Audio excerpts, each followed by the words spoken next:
Hello guys, Colonel Ninny here. This is part 2 of the How to Fly series for IL-2's Flying Circus. In the first video we looked at engine start, taxiing and takeoff. So in this video we're going to look at airspeed control, climbing, descending and turns. On your main game screen, let's go to the quick missions, then the World War I maps. Click on the airfield to choose your aircraft, and let's stick with the same one for consistency, the German Pfalz D3. One fundamental misunderstanding of novice pilots is how airspeed is controlled in the aircraft. On the ground, as we add the power, the aircraft accelerates just like a car. But once it gets to flying speed, in other words when the airflow over the wings creates enough lift, things change. Once airborne, your primary airspeed control is the elevator. This is controlled by the fore and aft movement of your stick. If you push forward on the stick, the nose will go down and you will increase your speed. Conversely, to slow down, you pull back on the stick to raise the nose. Keeping the nose steady in one place will keep the airspeed steady and under control.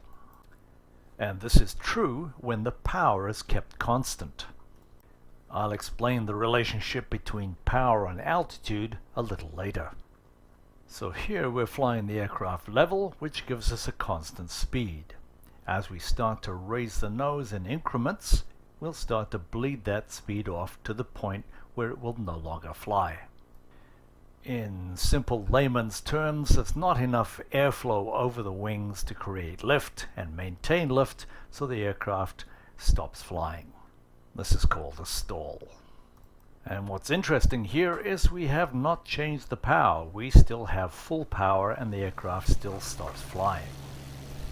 The only way we can judge our speed is by understanding the relationship between the nose of the aircraft and the horizon. Sitting on the ground, this is our pilot's view, but this actually tells us quite a lot more than you might think. With the green line on the horizon, the nose of the aircraft is pointing up. This would be called a nose-up attitude in relation to the horizon. On a modern aircraft, we'd have this instrument telling us the same thing. On takeoff, as we accelerate and the tail comes up, that attitude changes.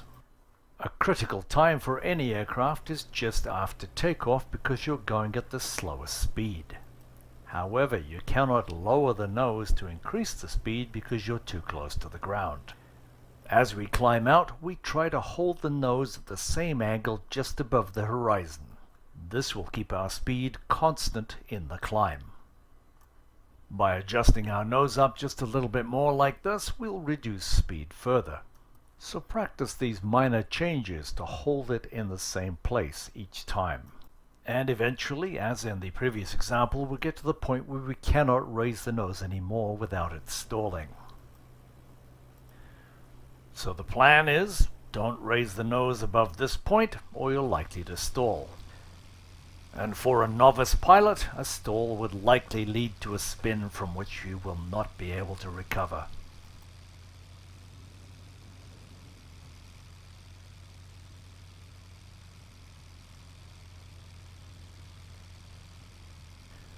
This is what the attitude looks like in level flight with this aeroplane. Keeping the gun sights on about the horizon will keep your speed constant. Practice lowering the nose and increasing the speed slightly, and holding it there. And with enough altitude, you can keep lowering the nose and increasing your airspeed until the point where you're going so fast your wings will fall off. And at that point, you go a little bit faster. Although we have no instrument to tell us our speed, we know that we're probably doing about 110 miles an hour here. For every inch or two raising and lowering the nose, you change the speed about 5 or 10 miles an hour. So if we're going from there to there, we've probably gone from 110 down to about 90. And if we raise it up some more, there's 80. These are just guesstimates, but it gives you some idea. And then as the speed bleeds off, we get up to that dangerous point where you can see where we could start to stall, and then we're out of control. For all this, we've had a constant power setting, and yet the airspeed has been up and down all over the place. So what does the power actually do? Think of power as essentially an elevator or a lift in a high-rise building. Adding power adds lift, which means you go up. Decreasing power reduces lift, which means you go down. So the performance of an aircraft depends entirely upon the amount of power available and the speed at which the aircraft can fly. It's a combination of attitude and power which gives you that performance. Here we're pulling the power off and we're lowering the nose to keep the speed up. We can still fly the aircraft perfectly well without the aircraft's engine. But without that power, we're definitely going down to the ground. Which is exactly what we want when we're trying to land the airplane. Okay, time to talk about turns. As we enter a turn, there's a natural tendency for the nose to drop because of a loss of lift and increase of drag. And as the nose drops, it obviously increases the airspeed. We need to be able to maintain our altitude without climbing or descending in a turn. And knowing that the nose is going to drop means that we have to hold it up slightly to maintain that attitude in the turn. As we roll into the turn, we create an angle of bank in relation to the horizon.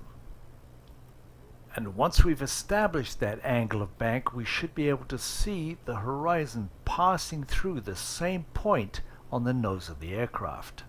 And what this means is that you're maintaining level flight and maintaining a constant airspeed all the way through the turn. Both climbing and descending turns are done in the same controlled manner. So with this theory, you can see that a slightly steeper angle of bank means you have to hold the nose up slightly higher to maintain your altitude. The steeper your angle of bank, the faster your rate of turn. And the steeper the angle of bank, the more lift you're going to lose and the more you're going to have to compensate by holding the nose up. And the more speed you lose. With these vintage aircraft with engines of about 180 horsepower, you're really limited in your options. If we were doing the same exercise in a modern aircraft, we would add power to compensate for the loss of lift. And just 20 years later, the Messerschmitt Bf 109 was sporting an engine running 1085 horsepower. If you're trying to climb and turn at the same time, you make it difficult for yourself.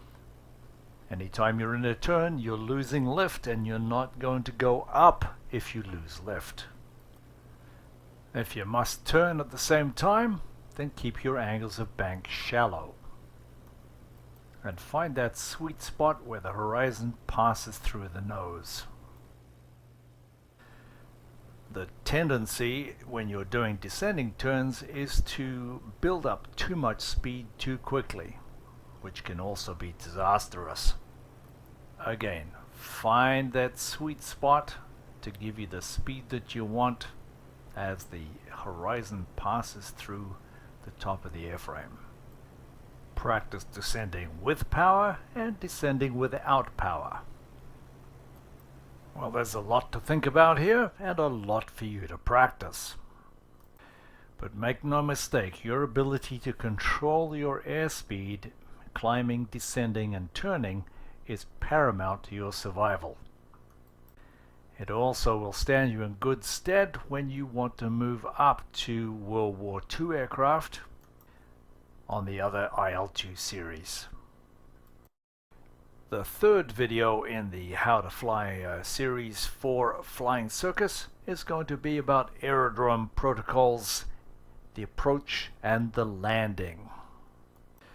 And with these World War I aircraft, any landing that you could walk away from is a good one. If you've enjoyed this video and get some value out of it, please leave a comment and subscribe and like and all those usual things. But if you want to see more of these videos, specifically with the IL-2 Battle of Stalingrad, I've got about 150 training videos for you to look at. Thanks for watching, guys. Cheers.